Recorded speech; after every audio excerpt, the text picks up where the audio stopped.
नमस्कार, स्वदेश एजेंडा देख रहे हैं आप और मैं हूं आपके साथ राखी। एजेंडा में आज बात भारत चीन रिश्तों में आती नरमी की। भारत और चीन के रिश्तों में जमी बर्फ अब धीरे धीरे पिघलने लगी है। इसका ताजा संकेत मिला है भारत सरकार के उस फैसले से जिसके तहत 5 साल के अंतराल के बाद चीनी नागरिकों को फिर से टूरिस्ट वीजा जारी किया जाएगा। एक समय था जब गलवान की घाटी में तनाव की लपटें दोनों देशों के रिश्तों को जला रही थीं। कोविड-19 महामारी के दौरान भारत ने मार्च 2020 में सभी टूरिस्ट वीजा पर रोक लगा दी थी, लेकिन रिश्तों में आया ठहराव अब फिर से आग बढ़ रहा है। 24 जुलाई से चीनी पर्यटक फिर से यात्रा पर आएंगे, भारत की यात्रा कर सकेंगे। ऐसे में दो ऐसे देश जिन्हें एक दूसरे का दुश्मन कहा जाता है, उनकी गलबहियां का ये प्रयास कितना सार्थक होगा और रिश्ते कितने सुधरेंगे, इस पर हम विस्तार से करेंगे चर्चा। उससे पहले देखिए ये रिपोर्ट।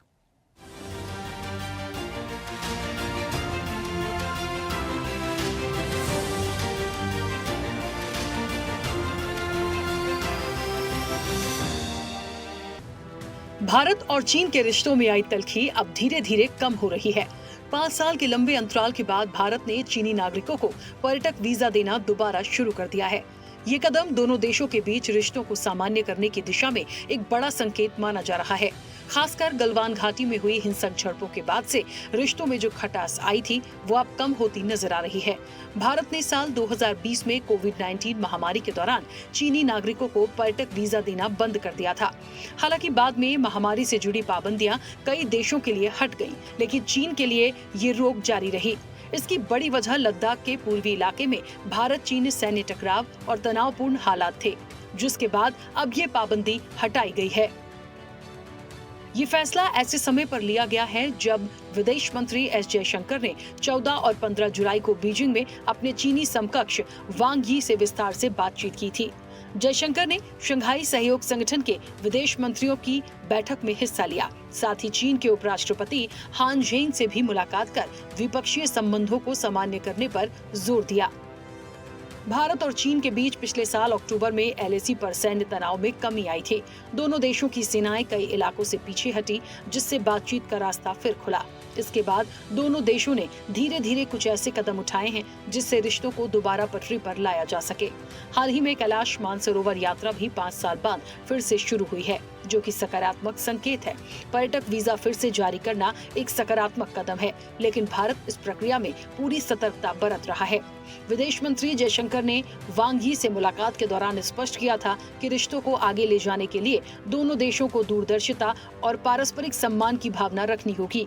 ये कदम न केवल पर्यटन को बढ़ावा देगा, बल्कि दोनों देशों के बीच जनसंपर्क को भी मजबूती देगा। पिछले कुछ महीनों में भारत और चीन के बीच संवाद की प्रक्रिया तेज हुई है। पूर्वी लद्दाख के डेपसांग और डेमचोक इलाकों से सेनाओं की वापसी ने जमीन पर तनाव कम किया है। वहीं जनवरी 2025 में दोनों देशों के बीच हवाई यात्राएं भी फिर से शुरू हुईं। इसका एक बड़ा कारण दोनों देशों की जरूरतें और डोनाल्ड ट्रंप की नीतियां भी हैं। रूस भी भारत और चीन को साथ लाने की कोशिश कर रहा है। ऐसा लग रहा है कि भारत अमेरिका से अपने रिश्ते को लेकर थोड़ा चिंतित है, इसलिए वो चीन के साथ मिलकर काम करने के रास्ते तलाश रहा है। हालांकि भारत चीन को लेकर सतर्क है, लेकिन पॉजिटिव रुख अपना रहा है। भारत ने चीन के कई उत्पादों पर बैन लगाया था और कई राजनयिक बैठकें की थी। अब चीन के हाथ बढ़ाने पर भारत भी सहयोग कर रहा है। दोनों देशों को ये समझ आ गया है कि वे एक दूसरे पर निर्भर हैं। भारत में चीनी सामान की बहुत मांग है। भारत को चीन से जरूरी सामान और तकनीक चाहिए, वहीं चीन को भारत से कच्चा माल चाहिए। ट्रंप अब दोनों देशों को मदद करने की बजाय उपदेश दे रहे हैं, इसलिए भारत और चीन के रिश्ते सुधर रहे हैं। भले ही चीन पाकिस्तान का समर्थन कर रहा है, लेकिन भारत चीन के साथ आर्थिक रूप से जुड़ रहा है। रूस भारत और चीन को साथ लाने की कोशिश कर रहा है। RIC यानी रूस, भारत, चीन नाम का एक समूह फिर से शुरू हो सकता है। ट्रंप ने भारत और पाकिस्तान के बीच युद्ध को रोकने का दावा किया, लेकिन भारत और चीन के रिश्ते सुधारने में उनका कोई योगदान नहीं है। अब ट्रंप की नीति से पार पाने के लिए यदि भारत चीन के नजदीक आता भी है तो इसमें कोई हर्ज नहीं है, लेकिन भारत को सतर्क रहना होगा। नीति आयोग ने सुझाव दिया है कि चीनी कंपनियां भारतीय कंपनियों में 24% तक हिस्सेदारी बिना सरकार की अनुमति के खरीद सकती हैं। अभी के नियमों की वजह से कई बड़े सौदे अटके हुए हैं। एक्सपर्ट मानते हैं कि भारत अमेरिका के साथ भविष्य में खराब रिश्तों के लिए तैयार हो रहा है। उधर चाइना से दोस्ती कर समझदारी का परिचय भी दे रहा है, लेकिन ये दोस्ती और साझेदारी कितनी सार्थक होगी, ये अब भी बड़ा सवाल है। चैनल हेड आरपी श्रीवास्तव के साथ एग्जीक्यूटिव एडिटर राखी वर्मा की रिपोर्ट। चलिए, तो भारत चीन साथ हैं और ट्रंप को एक माकूल जवाब है। कहा जा रहा है कि भारत और चीन के बीच में जो रिश्ते हैं या जो धीरे धीरे ठीक हो रहे हैं, जो समीकरण हैं जो ठीक होते हुए दिखाई दे रहे हैं, उसका एक बड़ा फैक्टर डोनाल्ड ट्रंप हो सकते हैं, अमेरिका हो सकता है। बिल्कुल हो सकता है, क्योंकि डोनाल्ड ट्रंप जो चीज़ें कर रहे हैं एक लंबे वक्त से, और जिस तरीके की उनकी नीति है और जिस तरीके का रवैया है, शायद हो सकता है भारत को लग रहा हो कि आने वाले समय में उनसे टर्म्स शायद उस तरीके के ना हो पाएंगे। देखिए, चाइना की जहाँ तक बात है, और अभी हाल ही में विदेश मंत्री का भी जाना हुआ था, और जब उनके जाने के बाद बहुत सारी चीज़ें आई हैं और ये इम्प्लीमेंट दिखा है, तो कहा जा सकता है कि यदि यूएस से नाराज़गी होती है या आने वाले समय में चीज़ों का बिगाड़ होता है, तो चाइना के साथ दोस्ती अच्छी हो सकती है। बट इम्पॉर्टेंट ये है कि ये कितना सफल होगी, ये दोस्ती, ये प्रयास, ये नीति, ये जो बताया जा रहा है, जो दिखाया जा रहा है, इसका फ्रूटफुल रिजल्ट क्या हो सकता है। क्योंकि चाइना पर भरोसा करना अभी ठीक है, आप दोस्ती की बात कर रहे हैं, टर्म्स अच्छे रख रहे हैं, आप दोस्ती की बात कर रहे हैं, तो आप भरोसा कर सकते हैं, लेकिन सतर्क रहने की ज़रूरत पड़ेगी, क्योंकि बहुत सारे ऐसे सिनेरियो पीछे जाकर देखने की, समझने की कोशिश करें तो ऐसे हो चुके हैं कि विश्वास थोड़ा सा भारी भी पड़ सकता है। विस्तार से चर्चा करेंगे, तमाम मेहमान जुड़े हैं। सबसे पहले आपका परिचय करा दें। भारतीय जनता पार्टी का पक्ष रखने के लिए नवीन मिश्रा हमारे साथ जुड़े हैं। नवीन जी, बहुत स्वागत चर्चा में जुड़ने के लिए। कांग्रेस का पक्ष रखेंगे जावेद खान। जावेद जी, आपका भी बहुत स्वागत है। विदेश मामलों के जानकार हैं राजेश भारती। राजेश जी, आपका भी बहुत स्वागत है। विदेश मामलों के एक और जानकार हैं अनुपम तिवारी। अनुपम जी, आपका भी बहुत स्वागत है। राजनीतिक विश्लेषक हैं एडवोकेट तनुज दीक्षित। तनुज जी, आपका भी बहुत स्वागत है। चर्चा की शुरुआत सबसे पहले अनुपम जी आपसे करूंगी। मेरी आवाज पहुंच रही है? जी राखी, मैं आपको सुन पा रहा हूँ। अनुपम जी, ये भारत और चीन के बीच जो बातें हो रही हैं वीजा को लेकर, जो एक मार्ग खुला है टूरिस्ट वीजा को लेकर, और भी बहुत सारी मीटिंग्स जब हुई थी, जब गए थे, उसके बाद से अभी तक, मतलब एक रास्ता खुलता हुआ जो दिख रहा है, ये कितना सार्थक और सकारात्मक हो सकता है ट्रंप की नीतियों को देखते हुए? क्योंकि चाइना पर भरोसा करना यानी बहुत बड़ा ही टास्क होगा कि कैसे कर सकते हैं, तो इसे आप कैसे समझ रहे हैं? देखिए राखी जी, अगर हम चाइना की जब बात करते हैं तो निश्चित तौर पर एक कंसर्न हमको दिखाई देता है कि क्योंकि उसके साथ हमारा जो अनुभव रहा है वो ऐसा रहा है कि जब भी हमारे रिश्ते सामान्य होते हुए दिखाई देते हैं, ठीक उसी समय चाइना की तरफ से एक ऐसा स्टेप हो जाता है जिससे कि रिश्ते फिर खटाई में पड़ जाते हैं, और ऐसा लगातार होता रहा है। अब आज जो विषय है उसमें चाइना और भारत आसपास आते हुए दिखाई दे रहे हैं, नजदीकियां बढ़ाते हुए दिखाई दे रहे हैं। इसके पीछे कहीं ना कहीं शिफ्ट होती ग्लोबल डायनामिक्स है। और जब हम ग्लोबल डायनामिक्स की बात करते हैं तो अमेरिका के राष्ट्रपति स्वयंभू अपने दुनिया के सबसे ज्यादा जानकार व्यक्ति डोनाल्ड ट्रंप की बात आ जाती है, क्योंकि वो लगातार इस तरह की कोशिशें कर रहे हैं जिससे कि वो एक देश के राजा ना हो, एक देश के राष्ट्रपति ना होकर के पूरी दुनिया के राजा हैं, वो इस तरह का बिहेव कर रहे हैं अपने सेकेंड टर्म में। और उसके पीछे उनका एक खास एक तरीका भी है, और इस तरीके के माध्यम से वो लगातार बड़े देशों को भी, शक्तिशाली देशों को भी, और विकासशील देशों को, सबको लगातार धमकियां दे रहे हैं, उनको अपने खांचे में फिट करने की कोशिश कर रहे हैं। तो जब मैं बात करता हूं ये जियो पॉलिटिकल शिफ्ट की, ये डायनामिक्स जो बदल रही है उसकी जब मैं बात करता हूं, तो मेरा इशारा डोनाल्ड ट्रंप की तरफ ही रहता है। और भारत और चाइना के पास अगर आप देखें तो वर्तमान परिस्थितियों में बहुत ज्यादा ऑप्शंस बचे नहीं है, क्योंकि विश्व की एकमात्र महाशक्ति लगातार चीन को भी धमका रही है, भारत को भी धमका रही है। लगातार व्यापार का नाम ले लेकर के वो चीन के साथ भी कभी टैरिफ वॉर शुरू कर दे रहे हैं, और भारत के ऊपर लगातार तमाम तरह से दबाव बनाने की कोशिश कर रहे हैं। तो ये जब इस तरह की परिस्थितियां आती हैं, और उसमें हमें रूस का एंगल नहीं भूलना चाहिए, क्योंकि रूस की तरफ से ये बात आई है सामने कि हम एक बार फिर से क्यों नहीं 90s के दशक में जो एक संगठन बनाने की बात चली थी RIC की, जिसमें रशिया, इंडिया और चाइना होते, उसको फिर से रिवाइव कर सकते हैं। अब देखिए, है बहुत मुश्किल लेकिन असंभव नहीं है। और तभी सार्गेई लोवरोव जो कि रूस के मंत्री हैं, उन्होंने ये बात खुल करके कई बार कही है कि हमें RIC को वापस जिंदा करने की कोशिश करनी चाहिए। अब इसके लिए व्लादिमीर पुतिन साहब ने, राष्ट्रपति जो है रूस के, उन्होंने शुरुआत भी करी, चाइना से भी बात करी, शी जिनपिंग साहब से बात करी, भारत के प्रधानमंत्री से बात करी, और अब ऐसा लगने लगा है कि उनकी जो कोशिशें पिछले 1-2 सालों से चली आ रही थी वो अब कुछ न कुछ सकारात्मक रुख लेने लगी हैं। क्योंकि जब हम बात करते हैं क्षेत्रीय डायनामिक्स की, तो वहां पर यह मान के चलना पड़ेगा हमको कि अगर अमेरिका इस तरह का रवैया रखेगा तो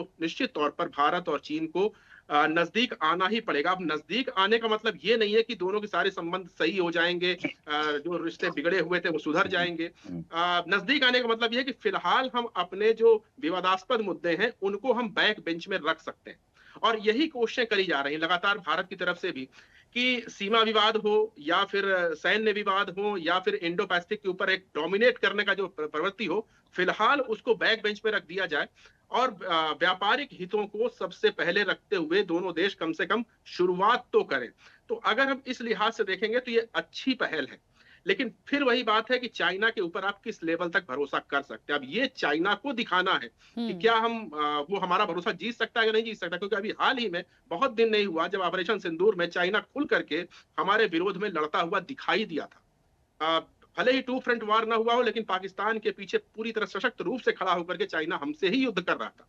तो इन परिस्थितियों में ये जो सिस्टम चल रहा है, जो नजदीकियां दिखाई जाने की कोशिश करी जा रही हैं, ये सकारात्मक रूप ले सकती हैं, लेकिन तभी तक ये संभव हो पाएगा जब तक चाइना अपने पुराने व्यवहार में अपने आप को न ढाले और कुछ बेहतर, कुछ प्रैग्मेटिक करने की कोशिश करे, और इसी में उसकी भलाई है। और मुझे लगता है कि चाइना को भी ये समझ में आ गया है कि जब तक प्रैग्मेटिक तरीके से चीजों को हम नहीं समझेंगे, तब तक आप अमेरिका के खिलाफ एक बड़ी जो चाइना की जो नीति है कि अमेरिका के खिलाफ उसको लड़ाई लड़नी है, आगे चल करके लड़ाई कई मोर्चों पर लड़नी है, आर्थिक मोर्चों पर लड़नी है, सामरिक मोर्चों पर लड़नी है, तो उन उन नीतियों को अमली जामा तभी पहनाया जा सकता है जबकि भारत जैसे देशों के साथ कट्टर शत्रुता न रखी जाए।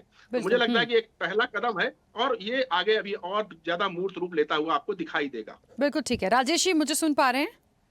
मैं सुन पा रहा हूँ। हाँ, राजेश जी, क्या लगता है कि ट्रंप की नीतियों के चलते ही ये एक जो गलबहियां हैं या नज़दीकियां हैं ये हो रही हैं, और ये कितनी सही हैं, कितनी गलत हैं, कितना विश्वास किया जाता है और आने वाले समय में कितनी सार्थक होंगी? भाई, क्योंकि जो दो देशों के जब भी नाम आते हैं तो एक तो विश्वास करना ही बड़ा मुश्किल हो जाता है। आप पीछे जाके चीज़ों को समझ लें या प्रेजेंट में समझ लें, कुछ ना कुछ होता ही है। तो इसको सार्थक कितना देख रहे हैं लॉन्ग टर्म के लिए? राखी जी, ऐसा है ना कि जो विदेश नीति है, किसी भी देश की जो आंतरिक राजनीति, इंटरनल पॉलिटिक्स है ना, उसका अप्रोच और विदेश नीति का अप्रोच अलग अलग होता है। अभी हमारे सम्मानित पैनलिस्ट बोल रहे थे, शायद वो विदेश नीति की समझ रखते तो इस तरह से न बोलते। विदेश नीति एक अलग अप्रोच होता है, उसमें एक स्थायित्व होता है। यदि अमेरिका ने नाटो का गठन किया तो अमेरिका में सरकार में कोई भी आके बैठे, वो नाटो के जो मेंबर कंट्री है उनकी रक्षा करना वो अमेरिका अपनी जिम्मेदारी समझता है।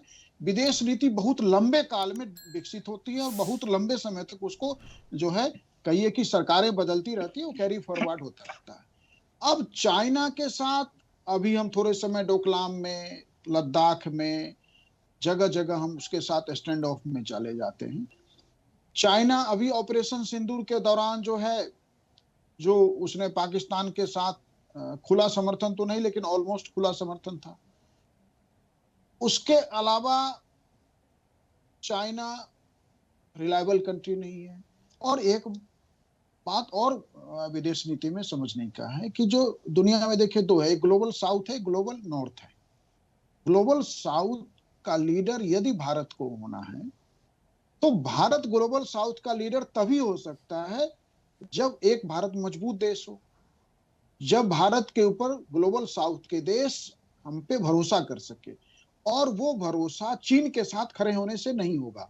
इसलिए विदेश नीति बहुत ही एकदम डिफरेंट सब्जेक्ट है, और उसमें चाइना के साथ हम जो गलबहिया की बात की जा रही ना, वो मतलब कि ठीक है कि अभी कैलाश मानसरोवर की यात्रा में जिस तरह से चीन ने हमारे कई समर्थन किया या हमारे लिए जो है रास्ते ओपन किए, तो हमने 5 साल के गैप के बाद में चाइना के टूरिस्ट के लिए वीजा के दरवाजे खोल दे। इस सिर्फ एक आधार पे ये कह लेना कि हम अमेरिका की जगह चीन के साथ बेहतर संबंध बना लेंगे, या हम रूस के नजदीक, या रूस, चीन और भारत मिलकर एक कोई ऐसा गठजोड़ बना देगा, देखिए नहीं संभव है। यदि भारत को आर्थिक रूप से आगे जाना है तो अमेरिका के साथ जो ट्रेड डील लगभग फाइनल स्टेज में है ना, हम इस तरह की बातचीत से या इस तरह के प्रोग्राम्स को, यदि अंतर्राष्ट्रीय इंपैक्ट इस तरह के प्रोग्राम्स के जाएं तो अमेरिका के साथ जो बातचीत चल रही है ना, जो लगभग अंतिम दौर में है, वो भी खटाई में पड़ जाएगा। अभी हमारे देश के लिए अमेरिका के साथ ट्रेड डील अनिवार्य ही है और करना ही होगा। ट्रंप जितना बोले, जितने बार बोले हों, भारतीय हित के लिए भारत के प्रधानमंत्री, भारत की व्यवस्था में बैठे लोग बेहतर जानते हैं कि वो अमेरिका के साथ डील साइन करना ही होगा और कोई रास्ता नहीं है। चीन के साथ आप कोई भी डील कर लें, अमेरिका के साथ यदि आप कोई डील करते हैं तो वो 10 को अमेरिका निभाएगा, चीन नहीं निभा सकता, क्योंकि उसकी राजनीति इसके लिए परमिट नहीं करता। चीन को ताइवान चाहिए, हम चीन को तिब्बत में अपने हिसाब से, अभी देखिए अभी दलाई लामा के उत्तराधिकारी नियुक्त होने हैं। अभी चीन ने उस पे जो है, जब हमारे ओर से किरण रिजिजू ने स्टेटमेंट दिया तो चीन की ओर से तीखी प्रतिक्रिया आई है। अभी दलाई लामा के अपॉइंटमेंट के समय भारत चीन में तनाव होगा। तिब्बत इशू पे हमने चीन का हिस्सा तिब्बत को मान लिया है, लेकिन चीन भी अच्छे से जानता है कि भारत मन से तिब्बत को चीन का हिस्सा स्वीकार नहीं कर सकता और हम करना भी नहीं चाहिए। तिब्बत जो है एक ऑलमोस्ट सॉवरेन कंट्री था, और यदि तिब्बत का संबंध, नजदीकी संबंध, राजनयिक संबंध या डिप्लोमेटिक या सांस्कृतिक संबंध है तो वो भारत के साथ बेहतर है, धर्म के कारण, संस्कृति के कारण। तो हमारे और चीन के बीच में इतने सारे मुद्दे हैं। अरुणाचल प्रदेश को लेके वो आज तक वीजा नहीं देता है, माने पासपोर्ट जो है वो स्टेपल वीजा पे देता है अरुणाचल के नागरिक को। हमारे प्रधानमंत्री, राष्ट्रपति या कोई भी हमारा टॉप डिग्नेटरीज यदि अरुणाचल प्रदेश की यात्रा कर ले तो हम उतने पे चीन की ओर से आपत्ति आ जाता है। इसलिए चीन के साथ को बहुत बड़ा व्यापार है, $100 बिलियन से अधिक का व्यापार है, लेकिन फिर भी ये समझना होगा कि चीन के साथ व्यापार आपको घटाना पड़ेगा। यदि भारत को ग्लोबल साउथ का लीडर बनना है तो हमें ग्लोबल साउथ के देशों के साथ संबंध मजबूत करना होगा, ग्लोबल साउथ के देशों का भरोसा जीतना पड़ेगा। और जैसे ग्लोबल साउथ के लीडरशिप में अभी जो घटनाक्रम हुआ है, जो फिलिस्तीन का घटनाक्रम है, उसमें हमने जिस तरह से गाजा पट्टी के मामले में हमने चुप्पी ठान ली, क्योंकि हमारा इजराइल के साथ बेहतर संबंध है। तो अंतर्राष्ट्रीय राजनीति में इस तरह के अप्रोच से आप जो है विश्व गुरु नहीं, तो दूर की बात रही, आप ग्लोबल साउथ का भी लीडर नहीं, क्योंकि भरोसा जीतना होता है देशों का। अमेरिका यदि ग्लोबल नॉर्थ का लीडर है तो पता है कि अमेरिका यदि किसी के साथ है तो खुल के बोलता है। कोई यूक्रेन के साथ है तो रूस के सारे विरोध के बाद भी यूक्रेन को साजो सामान का सप्लाई वो करता रहा। तो अंतर्राष्ट्रीय राजनीति एक लंबे तरीके से देखी जाती है और ये वो दशकों में जो है डेवलप होती है और दशकों तक उस पर काम किया जाता है। फिर अंतर्राष्ट्रीय एक छोटे घटनाक्रम के किसी खास बदलाव के बेस पे जो है अंतर्राष्ट्रीय राजनीति का निर्धारण नहीं होना किया जा सकता। नवीन जी, मेरी आवाज पहुंच रही है? बिल्कुल पहुंच रही है। नमस्कार। हाँ नवीन जी, देखिए बहुत सारी बातें हैं जो एक्सपर्ट ने अपनी रखी हैं, लेकिन हमें ये देखना पड़ेगा, क्योंकि कहते हैं कि सरकार का ही डिसीजन है। वीज़ा को लेके यदि कोई मार्ग खुले हैं, या एस जयशंकर जब गए थे, जब कोई बात हुई है, तमाम चीज़ों का देखिए पूरा एक कहते हैं ना कि सारी चीज़ों का एक कंक्लूजन निकालने की कोशिश हो रही है कि चाइना के साथ आने वाले समय में हम कहाँ और कितने तक, हमें ये देखना पड़ेगा। क्या इसके पीछे की स्ट्रैटेजी कुछ और है? हम आर्थिक रूप से जुड़ रहे हैं या जुड़ने की कोशिश होगी, वो हमारे लिए कितनी सार्थक होगी? तो बहुत सारी चीज़ों को यहाँ पर एक्सपर्ट ने रखा है, क्योंकि डिसीजन सरकार का था। तो आने वाले समय में इसको कैसे आप इम्प्लीमेंट करा के चाइना के साथ चीज़ों को जीवित रखेंगे, मैं तो ये कहूँगी। राकेश जी, सबसे पहले तो ये बताऊं कि अभी मैं सुन रहा था राजेश भारती जी को, अनुपम तिवारी जी को। निश्चित तौर पे है कि 2014 के बाद जब भारत की सरकार बनी नरेंद्र मोदी जी के नेतृत्व में, हिंदुस्तान ने नहीं पूरी दुनिया ने देखा है कि हमारा सबसे पहला कार्य है राष्ट्र हित का। हमारे लिए राष्ट्र फर्स्ट पहले है। भारत के प्रधानमंत्री, हमारी जो विदेश नीति है वो भारत को सुरक्षित रखते हुए भारत को विश्व शक्ति के रूप में किस जगह में किस एंगल से बढ़ाना है, उस पर पूरी भारत के 140 करोड़ आम जनता को लेकर के हमारी सरकार काम करने में लगी हुई है। बिल्कुल राजेश भारती जी ने ठीक कहा, अनुपम जी ने भी ठीक कहा। देखिए, जब देश का मामला विदेशी सिस्टम में बनता है तो पूरी देश एक साथ एक जगह खड़ी होती है। ये जगह जगह में पूरे दुनिया ने देखा है भारत की एकता और अखंडता को। चाइना का मामला आप लोगों को मालूम है कि कोविड-19 के बाद में लॉकडाउन जब खत्म हुआ उसके बाद 5 साल से भारत सरकार ने कंप्लीटली चीन के वीजा को बंद करके रखा हुआ था। और निश्चित तौर पर यह स्वागत योग्य है, इसमें कोई बुरी नहीं माननी चाहिए, क्योंकि चीन ने भी एक कदम आगे बढ़ाया। हमारी मानसरोवर यात्रा 5 साल से हमारी बंद थी, जो देश के बहुसंख्यक समाज का और दुनिया में रहने वाले सनातनियों के परंपरा में मानसरोवर हमारे लिए बहुत बड़ा आस्था का केंद्र है। और 5 साल से सनातनी इस बात के लिए घुटन महसूस कर रहे थे कि कहीं ना कहीं मानसरोवर यात्रा हमारी कंप्लीट नहीं हो पा रही है। या एक समय जो श्रावण का ये जो महीना आता है, जिस समय सनातन धर्म में हमारी एक मान्यता है कि हम शिव महाप्रभु से हमारी साक्षात कहीं ना कहीं होती है, गाय बगाए आगे और पीछे से। तो चीन को भी हम धन्यवाद देते हैं आपके चैनल के माध्यम से कि चीन ने आगे बढ़ के मानसरोवर यात्रा को हमारी को मान्यता दिया।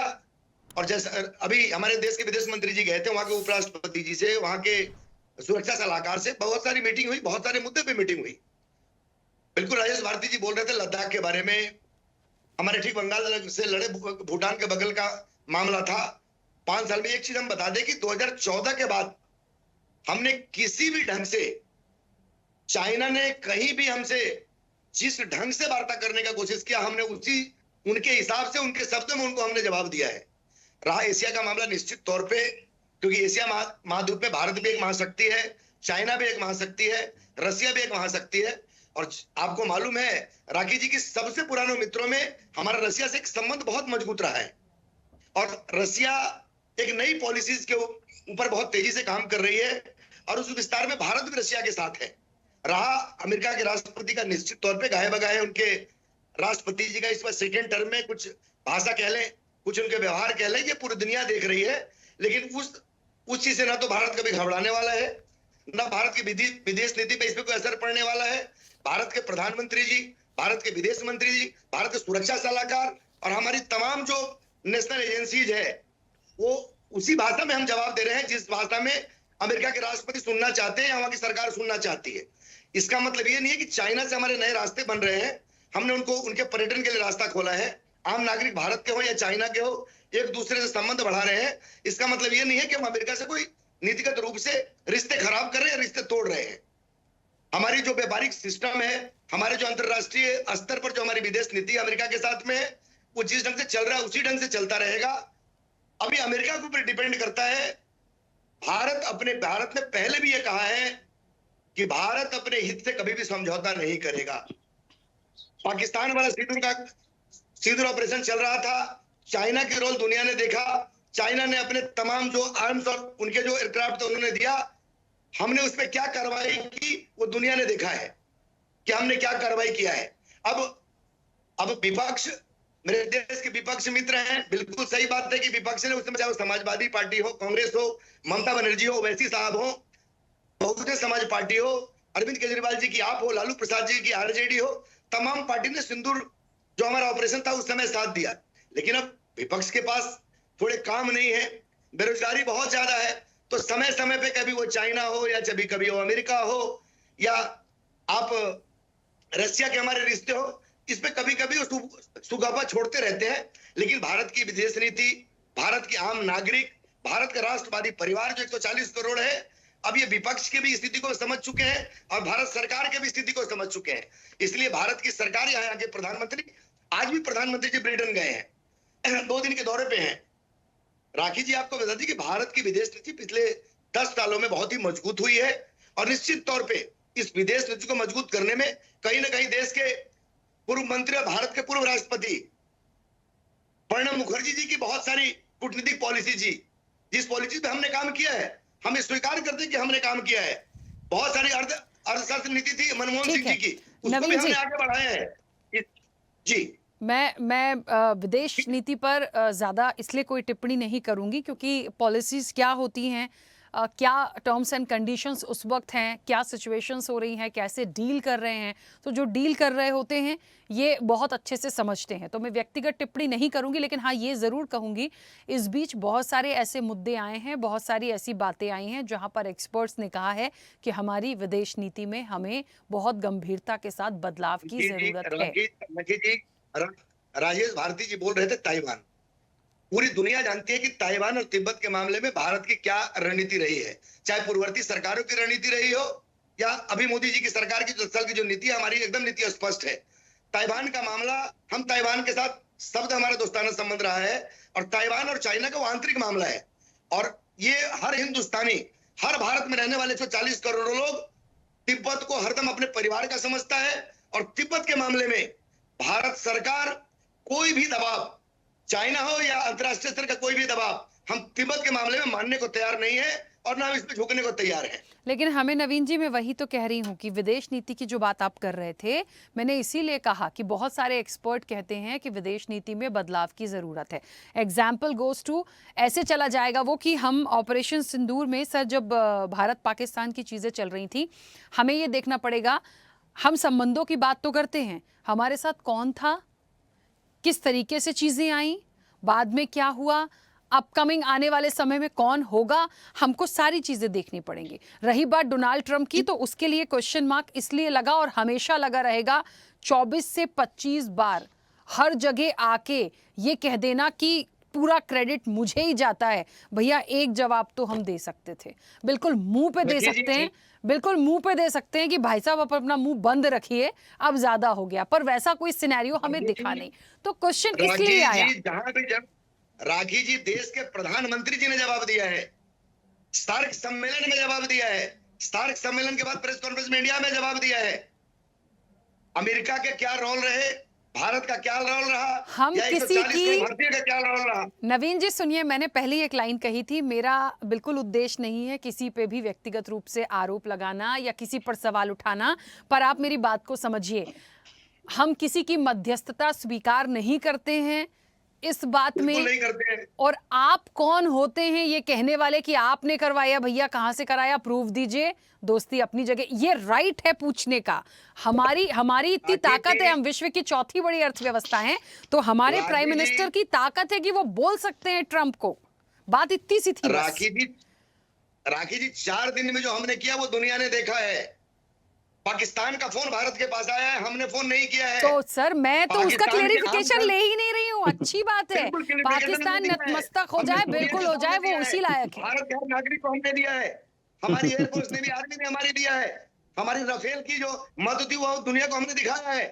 रशिया और भारत के जो रिश्ते रहे और जो हमने ब्रह्मास्त्र बनाया, उसकी ताकत पूरी दुनिया ने देखी है। सर मैं तो उस पर सवाल ही नहीं कर रही हूँ, मैं मोदी जी की, ट्रंप की और विदेश नीति की और इन पॉलिसीज की बात कर रही हूँ। नवीन जी, आपकी ताकत अभी सारा पैनल भी देख रहा है, आप बहुत ताकतवर हैं, बहुत ताकतवर जी।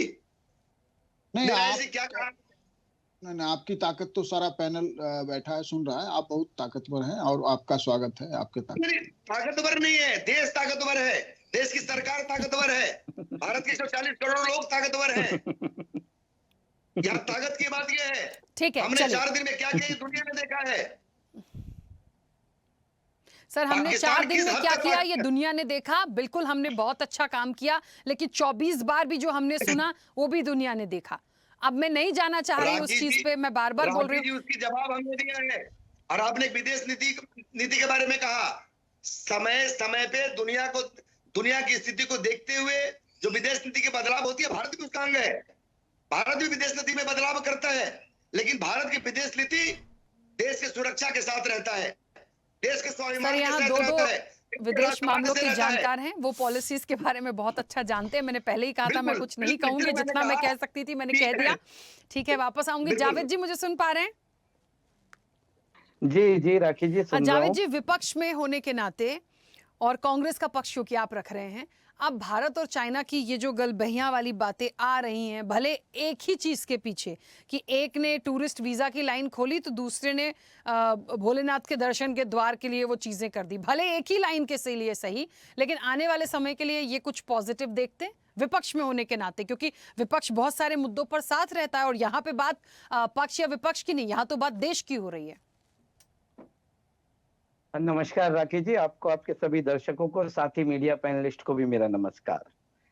देखिए, मैं अभी भारतीय जनता पार्टी के प्रवक्ता को सुन रहा था, घूम फिर करके वो विपक्ष पे आए और बोले कि उनके पास कोई काम धंधा बचा नहीं है, बेरोजगार हो गए हैं, तो बीच बीच में कुछ सिगोफा सो छोड़ते रहते हैं अपने आप को जीवित रखने के लिए। अरे भाई, आज की जो वर्तमान की सरकार है, इसकी सारी दुश्मनी सिर्फ और सिर्फ विपक्ष के साथ तो है। बाकी जितने देश हैं जो युद्ध के दौरान, 4 दिन के युद्ध के दौरान अप्रत्यक्ष रूप से ही सही पाकिस्तान के साथ खड़े नजर आए, उनके साथ इनका याराना होता है। जब 2020 में गलवान घाटी मामला होता है, तो ये टिकटॉक बैन करते हैं और बोलते हैं हमने बहुत बड़ा तीर लगा दिया, बहुत बड़ा तीर मार लिया। और वही जब विपक्ष इनसे सवाल पूछता है तो विपक्ष का स्पीकर बंद करने का काम करते हैं और संसद से प्रधानमंत्री मोदी जी फरार हो जाते हैं। तो आज इनका प्रमुख दुश्मन जो है लोकतंत्र में, विपक्ष जो एक लोकतंत्र की आत्मा है, वो आत्मा नहीं रही, वो इनके लिए सबसे बड़े दुश्मन हो गए। दूसरी सबसे महत्वपूर्ण चीज, आपने कहा पाकिस्तान के चीन के साथ रिश्ते की बात, तो भाई पड़ोसी मुल्क है, रिश्ते बेहतर होने चाहिए, कौन नहीं चाहता रिश्ते बेहतर होने चाहिए। लेकिन एक सवाल का जवाब इन्हें देना चाहिए जो राहुल गांधी जी ने भी 2 जुलाई को पूछा था। आज मोदी जी भले ही देश जो हमारा है, भारत देश है, कृषि प्रधान देश है, यहां पर 80% से ज्यादा कृषि प्रधान लोग रहते, कृषक लोग रहते हैं। मोदी जी खाद में अपनी फोटो तो जरूर लगाते हैं, लेकिन जो खाद आता है वो मेड इन चाइना आता है। तो 80% खाद पर आज का हमारा किसान जो है वो चाइना पर निर्भर है, और अभी जो चाइना है वो खाद की आपूर्ति रोक दिया है। तो उस पे क्या हुआ, मैं बिल्कुल कैलाश मानसरोवर पर पाकिस्तान चाइना को धन्यवाद देता हूं, भारत की आस्था जुड़ी है उससे, और अगर कैलाश मानसरोवर का रास्ता वो खोल रहे हैं तो इसके लिए मैं बहुत बहुत धन्यवाद देता हूं। लेकिन भारत को जीवित रखने के लिए जरूरी है एक किसान, क्योंकि हमारा देश कृषि प्रधान देश है, और उस किसान को यही चाइना जो आज किसान इनके खाद पर निर्भर हो गया है उसे रोक करके बैठा है। क्या कोई ऑफिशियल स्टेटमेंट आया क्या भारत सरकार का कि वो जो रोक थी वो हट गई है? उस पे चर्चा होगी कि नहीं होगी? दूसरी बात, 1962 में युद्ध हुआ था, उस दौरान खुली चर्चा हुई थी संसद में। हम तो लगातार इनसे कह रहे हैं गलवान के मामले में और जितने भी सीमा विवाद है उसको लेकर के संसद पे चर्चा तो करो, प्रधानमंत्री चर्चा को तैयार नहीं है। आज संसद का इतना बड़ा सत्र चल रहा है, संसद के सत्र को छोड़ करके देश के प्रधानमंत्री विदेश दौरे पर चले गए। क्यों? क्योंकि देश का विपक्ष इनका सबसे बड़ा दुश्मन है, बस उसी से नजर नहीं मिला सकते, बाकी सबसे नजर मिला सकते हैं। और रही बात डोनाल्ड ट्रंप की, 25 बार उसने कह दिया कि भारत और पाकिस्तान के बीच जो युद्ध हुआ उस पर मध्यस्थता मैंने करवाई, और उसका वजह उन्होंने बनाया व्यापार। तो आपने देश को व्यापार के लिए बेच दिया। आप आज तक नहीं कह पा रहे हैं स्पष्ट रूप से कि हमने पाकिस्तान के गिड़गिड़ाने पर, जो हमारा ऑपरेशन सिंदूर था, उसके शौर्य से घबरा करके पाकिस्तान ने घुटने टेक दिए, जिसके चलते हमने ये युद्ध विराम किया। लेकिन ऐसा हो नहीं रहा है। तीसरी सबसे महत्वपूर्ण चीज आपने देखा, सुन लीजिए नवीन जी, मैंने बड़े धैर्य से सुना है आपको और पूरे पैनल ने भी सुना है। आप बहुत महान लोग हैं। सुनिए, देखिए राखी जी, आप किससे चर्चा करने जा रहे हैं, आप किससे दोस्ती करने जा रहे हैं? जो अभी 3 महीने भी नहीं बीते, अप्रत्यक्ष रूप से पाकिस्तान के साथ किस तरह से वो सपोर्ट कर रहा है, किस तरह से वो मदद कर रहा है, सबने देखा। 2020 से लेकर 2024 के बीच में 81% हथियार चाइना ने पाकिस्तान को दिए हैं। और वही हथियार, आप मानते हैं ना कि पाकिस्तान जो हथियार खरीदता है, उस हथियार का उपयोग उसकी सेना कम, आतंकवादी ज्यादा करते हैं। कि भारत सरकार इस चीज को नहीं मानती। इस पे चर्चा होनी चाहिए कि जो पाकिस्तान को सपोर्ट किया जा रहा है चाइना की ओर से, यह समर्थन बंद होना चाहिए, क्योंकि पाकिस्तान अपने देश को मजबूत करने के लिए नहीं, भारत के ऊपर अपने आतंकी हमले करने के लिए उसका उपयोग कर रहा है। लेकिन उसकी चर्चा ये नहीं करने वाले। ये सिर्फ और सिर्फ देश और दुनिया को भ्रमित करने के लिए, देश के लोगों को भ्रमित करने के लिए ये सारी चीजें करते हैं। और विदेश नीति की तो मैं क्या बात करूं, विदेश नीति तो आज इनकी ऐसी है जिस पर कुछ स्पष्ट तो इनका है ही नहीं। ना ये देश के सामने कुछ स्पष्ट कर पाते हैं कि क्या आपकी विदेश नीति है, क्या सोच करके आपने यह रुख अपनाया, क्या आपकी कूटनीति है, क्या सोच करके आपने रुख अपनाया। अरे भाई, वही पाकिस्तान जो पहलगाम में इतना बड़ा हमला का साजिश करता होता है, वो अंतर्राष्ट्रीय आतंकवाद संगठन का उपाध्यक्ष बन जाता है। ये हमारी विदेश नीति है। जब हम 4 दिन की का युद्ध, एक हमारे साथ आकर के खड़ा होने के लिए तैयार नहीं होता, मौखिक रूप से कोई नहीं कहता, ये हमारी विदेश नीति है। कुल मिलाकर के इस 75 साल में भारत देश की विदेश नीति सबसे ज्यादा अगर कमजोर अगर देखने को मिली है तो इन 4-5 सालों में देखने को मिली है। मैं 2014 तक नहीं जाऊंगा, 2014 से नहीं जाऊंगा, पर लेकिन इन 4-5 सालों में देखने को यही मिला है कि लगातार नरेंद्र सरेंडर होते चले जा रहे हैं। चाइना के आगे भी नरेंद्र फिर से एक बार सरेंडर हो गए हैं। चलिए वापस आऊंगी। तनुज जी मुझे सुन पा रहे हैं?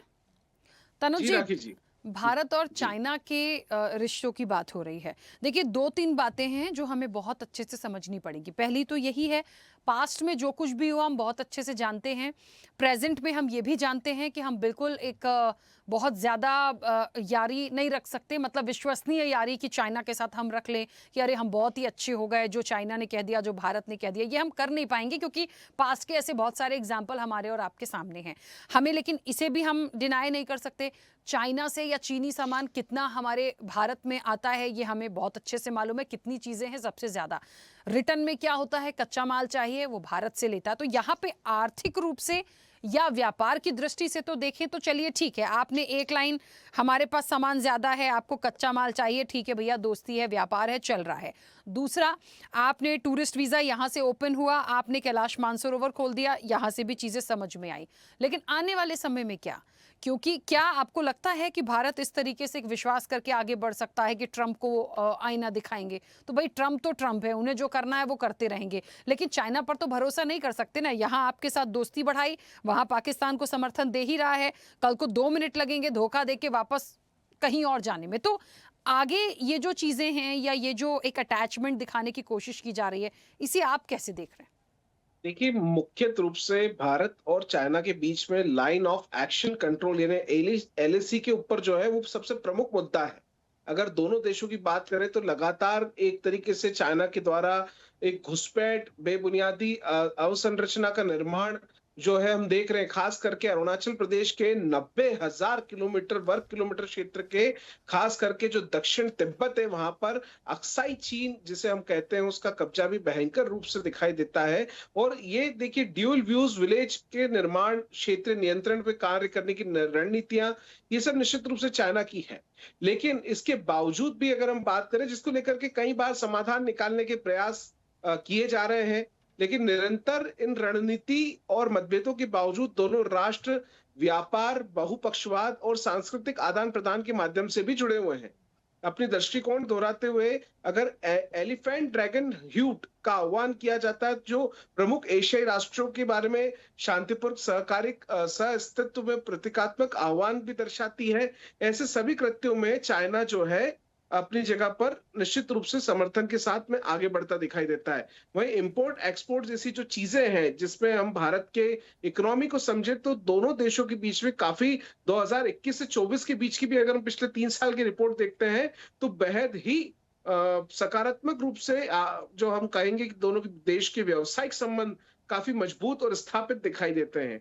लेकिन निश्चित रूप से चाइना का जिस तरीके से, चाहे अमेरिका हो, चाहे पाकिस्तान हो, चाहे अन्य भारत को छोड़कर के अन्य देशों के साथ मिलकर के जो संगठनात्मक जो कार्रवाई करने की एक प्रक्रिया होती है, जिससे बैकएंड प्रोसेस हम समझ लें कि जिसमें चाइना फ्रंट अपना कुछ और दिखाता है और बैकएंड पे एक अलग, तो निश्चित रूप से आज हिंदुस्तान एक सबसे पावरफुल देश के रूप में उभरा है। भारत का अस्तित्व, भारत का वजूद अब दूसरे देशों को डराने में बेहद सक्षम है।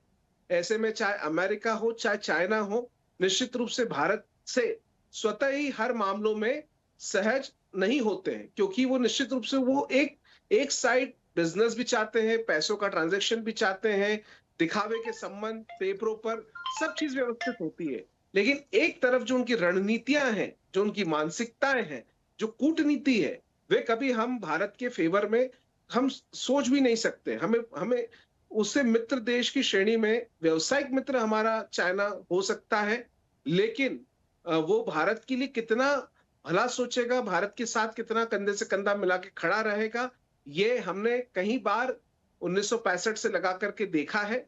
और इसी चीज को याद रखते हुए हमेशा भारत को एक देखिए, भारत को अब किसी के समर्थन की भी आवश्यकता नहीं है। भारत एक सामर्थ्यपूर्ण और इंडिपेंडेंट देश है, और आज भारत से कई देश उम्मीद करते हैं कि उन्हें समर्थन प्राप्त हो जाए, उन्हें भारत का सपोर्ट मिले कई मामलों में। तो निश्चित रूप से भारत एक समर्थवान देश है, और निश्चित रूप से मुझे नहीं लगता है कि आने वाले भविष्य में चाइना की तरफ से कोई भी एक व्यावसायिक संबंध हो सकते हैं, एक दोस्ती दिखावे की हो सकती है, लेकिन हमेशा भारत को होशियार और सजग रहने की आवश्यकता रहेगी। जी। बिल्कुल ठीक बात है। अनुपम जी, एक बार फिर से बड़ा एक महत्वपूर्ण सवाल है। बहुत सारी ऐसी चीज़ें चाइना को लेके आई थी और एक अभी विदेश नीति की बात निकली थी। हमें यहाँ पर इस चीज़ को समझना पड़ेगा कि आप डिप्लोमेसी की बात करते हैं, आप विदेश नीति की बात करते हैं, आप चाइना के रिलेशंस की बात कर रहे हैं। ठीक है, एस जयशंकर गए, बातचीत हुई, उसके बाद हम मान रहे हैं कि ये सारी चीज़ों पर वर्कआउट किया भारत ने, मान लेते हैं। लेकिन क्या उन चीज़ों पर वर्कआउट हुआ है जहां पर बड़े बड़े बंदरगाह बनाने की जो बात हो रही थी, चाइना का जहां से मन होगा मैं अपनी मर्जी से रास्ते बना लूंगा, जिस तरीके से घुसपैठ की कोशिश की गई है, उन चीज़ों को क्या आप बात कर पाएंगे? क्या भारत की विदेश नीति ऐसी है कि हम उनसे बोल पाएं कि ठीक है, व्यवहार बहुत अच्छे हैं, सब चीज़ें होंगी, आप उन चीज़ों पर, उन चीज़ों को जहां तक लिया गया है उन चीज़ों को छोड़िए? ये बहुत बड़ा टास्क है। और क्या हम मान ले कि चाइना बहुत अच्छे से मान भी जाएगा? तो इस पर भी तो बात हो, तब तो हम माने कि हम सब चीज़ में बहुत अच्छे हैं। देखिए राकेश जी, निश्चित तौर पर भारत की अपनी चिंताएं चाइना को लेकर के हैं, इसमें कोई शक नहीं, और तमाम तरह की चिंताएं। लेकिन अगर हम इस समय का वर्ल्ड जियोपॉलिटिक्स देखें तो आपको कई अद्भुत चीजें होती हुई दिखाई देंगी। जैसे कि रूस और पाकिस्तान की मित्रता, कोई सपने में भी नहीं सोच सकता था कि रूस पाकिस्तान को भारत के खिलाफ सहायता देना शुरू कर देगा। वो हो रहा है, संभव हुआ। इसी तरह जो सबसे लेटेस्ट डेवलपमेंट हुआ है ईस्टर्न एशिया में, वो है साउथ कोरिया, जापान और चाइना। ये तीनों देश मिल करके एक साथ बैठना चाह रहे हैं, बातें करना चाह रहे हैं। और यहाँ पे हमको ध्यान रखना पड़ेगा कि जापान की पूरी सुरक्षा अमेरिका के पास है, साउथ कोरिया के साथ उनके सुरक्षा संबंध हैं, और उसके बावजूद ये दोनों देश अपने पड़ोसी चाइना के साथ, जिसको वो दुश्मन मानते हैं, उसके साथ बातचीत करने और व्यापार करने के लिए टेबल पर आने को तैयार हो चुके हैं। ठीक उसी तरह की एक डायनामिक्स चेंज मैं भारत और चाइना के रिश्तों में देखता हूं। और आपने जो जो बातें कही, निश्चित तौर पर भारत को वो आंसर लेना चाहिए। लेकिन क्या भारत लेगा? मुझे नहीं लगता, क्योंकि सबसे पहला कदम इसमें यही होने वाला है कि चलिए कम से कम व्यापारिक रिश्तों को तो बहाल किया जाए, कम से कम शुरुआत तो करी जाए। जैसा आपने देखा है कि यात्राएं, वीजा मिलने शुरू हो चुके हैं। एक और बड़ा डेवलपमेंट हुआ है कि चाइनीज जो कंपनियां हैं वो भारत की किसी भी फॉर्म में 24% तक इन्वेस्टमेंट कर सकती हैं। एक वो भी बड़ा डेवलपमेंट है। इससे क्या, इसका आशय यही है कि हम मैन टू मैन एंगेजमेंट को अब यहाँ शुरू करना चाह रहे हैं, जिससे कि हम आगे के स्टेप्स बढ़े। तो निश्चित तौर पर ये कह देना कि हम पहले दिन शी जिनपिंग को बैठा करके और उनसे हम ये पूछने लग जाएं कि हमारे गलवान में हमारे सैनिक क्यों शहीद हुए, ऐसा सरकार नहीं करने जा रही है। और अगर हम ऐसा मानते हैं कि सरकार ऐसा पूछेगी तो नहीं पूछेगी। तो अगर हकीकत के रूप में देखें तो ये डायनामिक्स चेंज, जो मैं बार बार इस शब्द का इस्तेमाल कर रहा हूँ, वो पूरी दुनिया में हो रहा है। और भारत ने पिछले कम से कम एक दशक में अपने आप को तमाम तरह से बदला है, और अपनी समस्याओं को देखते हुए बदला है, बदलना पड़ेगा। इसके अलावा भारत के पास कोई ऑप्शन नहीं है। जिस तरह से चीन ने इंडो पैसिफिक के ऊपर अपने लगातार प्रभाव क्षेत्र को बढ़ाया है, जिसके बारे में ये एक दशक पहले तक ये कहा जा सकता था कि चीन की ये कमजोर नस है, मलक्का स्टेट से इंडियन ओशन की तरफ चीन नहीं बढ़ सकता है, क्योंकि भारत की ताकत यहाँ पर, भारत की नेवी की ताकत इस तरह की है कि वो जब चाहे चाइनीज व्यापार को बंद कर सकता है। तो चाइना तो उसके ऊपर लगातार काम कर रहा है, लेकिन भारत ने शायद काम नहीं किया है 10 सालों तक। और ये एक बड़ी घटना थी, क्योंकि मुझे leader of opposition Rahul Gandhi का एक वक्तव्य संसद में दिया हुआ याद आता है कि भारत की विदेश नीति ने अगर कुछ सबसे गलत किया है पिछले दिनों में, तो ये किया है कि चाइना और पाकिस्तान को नजदीक ला दिया है। और वो नजदीकी हमको ऑपरेशन सिंदूर के समय दिखाई दी थी। तो ये शायद गलत हुआ है, तो उसी गलती को सुधारने के लिए पहला कदम हो सकता है ये। और निश्चित तौर पर जब हम बात करते हैं चाइना के साथ, तो आप चाइना को नकार नहीं सकते हैं। चाइना के साथ आपको व्यापारिक रिश्ते अगर आप बिल्कुल बंद कर देते हैं तो आपको बहुत सारी दिक्कतें आ सकती हैं, आप नहीं कर पाइएगा। आज की तारीख में भले ही हम $100 बिलियन का व्यापारिक घाटा झेल रहे हैं, लेकिन उसके बाद भी हम व्यापार बंद करने की स्थिति में नहीं है। तो हमको इसी तरह से फूंक फूंक के कदम रखना पड़ेगा, चीजें नॉर्मलाइज करनी पड़ेंगी, क्योंकि जब तक आप चाइना को इंगेज नहीं करोगे तब तक आप उसको और हमारे दुश्मनों के नजदीक लाते जाओगे। तो ये ग्लोबल डायनामिक शिफ्ट है और इसके ऊपर ध्यान देना पड़ेगा। राजेश भारती जी इसके बारे में बता सकते हैं, शायद मेरी समझ कम हो, लेकिन मुझे जो मेरा विश्लेषण है वो यही है कि चाइना जैसे देश को, जो भले ही हमारा दुश्मन है, लेकिन उसको इंगेज करने के लिए शुरुआत करनी चाहिए। अदरवाइज वो हमसे जितना दूर चला जाएगा उतना ही हमको भविष्य में खतरा जरूर रहेगा। बिल्कुल ठीक बात है। राजेश जी अपनी बात रखिएगा। अनुपम जी ने कुछ चीजों को रखा है यहाँ पर, उसी को थोड़ा सा आगे बढ़ाइए कि वाकई में पॉजिटिवली जाएंगे, कितने वक्त तक जा सकते हैं ये बहुत, क्योंकि आप लोग एक्सपर्ट हैं और आप लोगों की जो बात है वो आने वाले समय की तस्वीर को क्लियर करेगी। देखिए, चीन और भारत के बीच जो आपसी ट्रेड है, बायलैटरल ट्रेड, वो मैंने पहले भी कहा कि वो मोर देन $100 बिलियन का है। और जिस तरह से चीन के विरुद्ध भारत में एक सेंटिमेंट धीरे धीरे सिमर कर रहा है इंडियन मासेज में, वह जो है, और बीच बीच में ऐसे नारे और ऐसी घटनाएं सामने आती है जहां भारतीय नागरिक यह आह्वान करते हुए दिखते हैं कि हमें चीनी वस्तुओं का बाइकाट करना है। तो चीन के अंदर इस बात को लेके एक चिंता भी जरूर उनके राष्ट्रीय नीति का हिस्सा होगा, उनके विदेश नीति का हिस्सा होगा कि भारत में चीन के विरुद्ध सेंटिमेंट जो है बढ़ रहा है।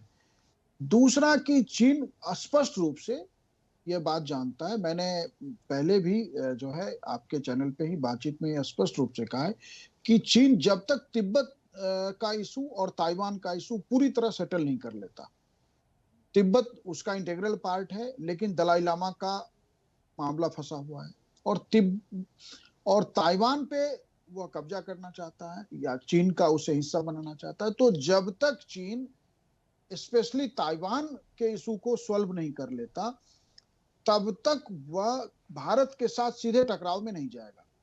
अब जब भारत के साथ वो सीधे टकराव में नहीं जाएगा और वो एशिया का लीडर, क्योंकि कहा जाता है कि 1962 का जो भारत और चीन का स्टैंड ऑफ है, युद्ध है, उसके पहले एशिया का लीडर भारत था और हमारे प्रधानमंत्री जवाहरलाल नेहरू जो है एशिया के लीडर के रूप में वो एस्टेब्लिश हो चुके थे, पहचाने जाते थे। इस घटना ने भारत के इस इमेज को बदल दिया और एशिया का लीडर चाइना हो गया। तो अब एशिया का लीडर यदि चीन है, तब से आप कह सकते हैं कि एशिया का जो लीडरशिप है वो चीन के हाथ में। अलग बात है कि साउथ चाइना के देश हों या एशिया के अन्य देश, वो चीन के साथ सहज फील नहीं करते, फिर भी चीन की तरक्की, चीन की इकोनॉमिक स्ट्रेंथ, चीन का मिलिट्री स्ट्रेंथ इस तरह का है कि वो उसको एशिया का लीडर, आप माने या नहीं माने, वो एशिया का लीडर है। और यदि वो एशिया का लीडर बने रहना चाहता है तो भारत जो है इस रास्ते कोई कदम न बना ले। इसीलिए ऑपरेशन सिंदूर में वो पाकिस्तान के साथ खड़ा होगा, या हर वो मामले में, जैसे आप देख लीजिए श्रीलंका के साथ उसका संबंध बेहतर करने का प्रयास हो, या भारत के पड़ोस में नेपाल के साथ उसने संबंध बेहतर करने का प्रयास किया, बांग्लादेश के साथ संबंध, ये सारा जो है भारत की घेरेबंदी, क्योंकि सीधे युद्ध में चीन नहीं जाएगा। ये गलवान वाले स्टैंड ऑफ में भी तय हो गया था, ये डोकलाम में भी तय हो गया कि चीन अभी सीधे भारत के साथ किसी टकराव में नहीं जाएगा। बिल्कुल। अभी उसके लिए एक बड़ा लार्जर इशू जो है ताइवान का बचा, और ताइवान का इशू सेटल करने के लिए उसे अमेरिका के बराबर की आर्थिक शक्ति बनना पड़ेगा, अमेरिका के बराबर के मिलिट्री पावर। अगर ताइवान चीन का हिस्सा नहीं है तो सिर्फ इसलिए कि उसकी सुरक्षा ताइवान की अमेरिका के जिम्मे है, और अमेरिका के साथ सीधा टकराव चीन अभी अफोर्ड नहीं कर सकता है। तो जितनी बड़ी तैयारी चीन को करनी है वो अमेरिका के विरुद्ध करना है, अमेरिका को रिप्लेस करने का करना है। उस रिप्लेस करने में वो चाहता हम उसके साथ खड़े हो जाएं, हम जो है रूस के साथ एक अलायंस डेवलप कर ले, हम नहीं कर सकते। जहां तक अनुपम जी ने वो कहा कि पाकिस्तान के साथ रूस जो अपना संबंध भारत की कीमत पे बेहतर कर रहा है, तो मैं अनुपम जी आपको गलत नहीं कहूंगा, लेकिन बस एक करेक्ट करूंगा कि ऐसा नहीं है। रूस भारत की कीमत पे पाकिस्तान के साथ नहीं जा रहा है। आज ग्लोबल वर्ल्ड है, ग्लोबल वर्ल्ड में हर देश एक बेसिक इंटरनेशनल रिलेशन देशों के साथ बना रहा है। वो दौर जो दुनिया ब्लॉक्स में डिवाइड थी ना, नाटो ब्लॉक और वार्साई ब्लॉक, ये वो दौर जा चुका है।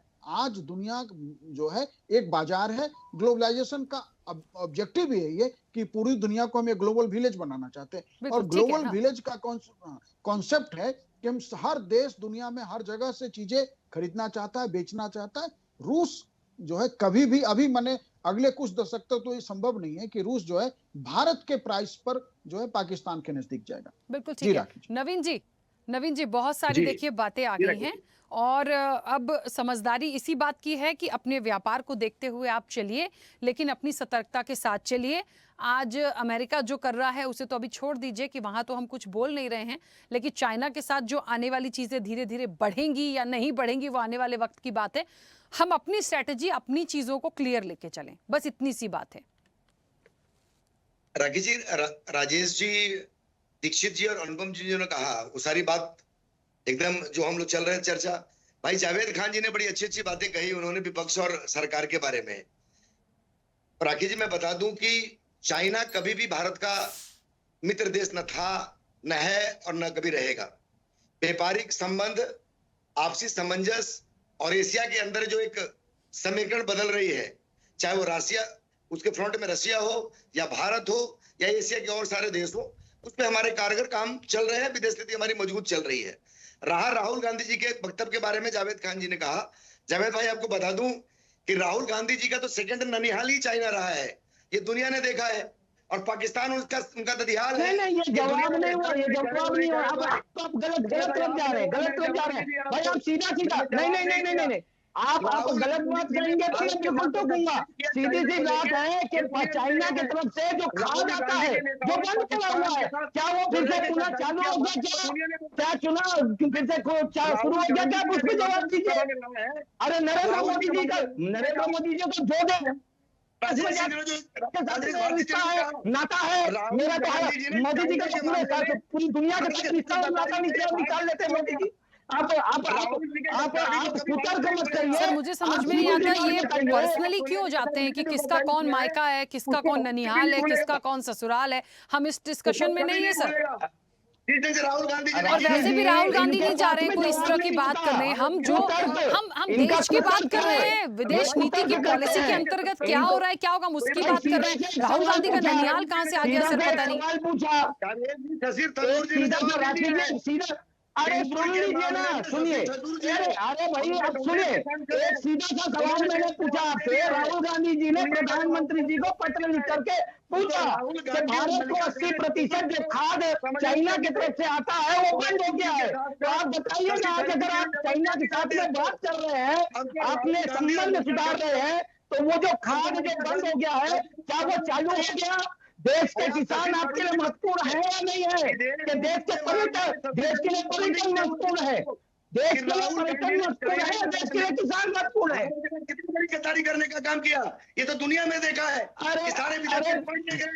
सर जो मुद्दों पे बात हो रही है उस पे करिए ना। इस चीज को मैंने इसके पहले भी उठाया था कि हमारी और सारी चीजें ऐसी हैं जिसको लेकर चाइना से क्या हम बात कर पाएंगे।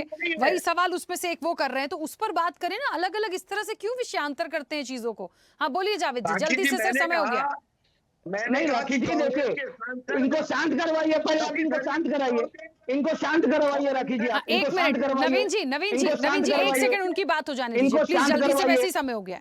इनको शांत करवाइए। भाई जैसे देश के लिए पर्यटन महत्वपूर्ण है, उससे लाख गुना महत्वपूर्ण देश के लिए किसान है। चाइना ने 80% खाद जो किसान हमारा निर्भर है मेड इन चाइना खाद पर, वो रोक करके रखा है। वो चालू हुआ कि नहीं हुआ, उस पर चर्चा हुई कि नहीं हुई, उस पर आपके बोलने की हिम्मत है कि नहीं है, इस पर जवाब दीजिए।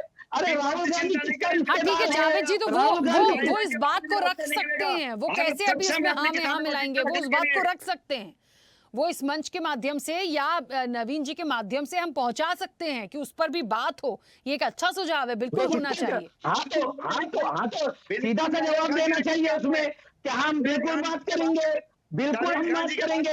हम मेड इन इंडिया का नारा लेकर के चले थे, लेकिन मेड इन इंडिया हम बना नहीं पाए, मेक इन इंडिया हम बना नहीं पाए। हम आज भी चाइना के ऊपर निर्भर है। तो हम वो महत्वपूर्ण विषय है, हम उस पर बात करेंगे। इनको कहना चाहिए, इनको स्वीकार करना चाहिए राखी जी, और कहना चाहिए कि हम इस वीजा के बाद चलिए चलिए ठीक है, समय की की सीमा। नवीन जी, जावेद जी, प्लीज, समय बहुत हो गया, प्लीज। ठीक है, आप सभी मेहमानों का बहुत शुक्रिया इस चर्चा में जुड़ने के लिए। देखिए, चाइना और भारत की दोस्ती की या गलबहया की जो बात हो रही है उसे हमें इस तरीके से समझना पड़ेगा। व्यापारिक रूप से जो चीजें हैं, यदि उन्हें जरूरत है तो हमें भी जरूरत है, वो चीजें चलती रहेंगी। एक पॉइंट हमने खोला, दूसरा पॉइंट उन्होंने खोला, यहां तक भी ठीक है, लेकिन आने वाले समय में हम अंधविश्वास नहीं कर सकते, हम पूरी तरीके से विश्वास नहीं कर सकते। हमें हर अपनी चीजों पर, हर अपनी पॉलिसी पर सोच समझकर सतर्कता के साथ काम करना होगा। चाइना के साथ अपने संबंधों को लेकर बहुत सारे पॉइंट्स इस चर्चा में निकल कर आए हैं, क्या उन पर बात करेगा भारत, ये भी आने वाले समय में देखने वाली बात होगी। चर्चा में इतना ही, बने रहिए स्वदेश न्यूज के साथ। सबसे पहले देश। ऐसे ही वीडियोस के लिए लाइक करें, शेयर करें, फॉलो करें। YouTube पर जाकर सब्सक्राइब कर बेल आइकन दबाना ना भूलें और ताजा अपडेट्स के लिए swedeshlive.com पर जरूर जाएं।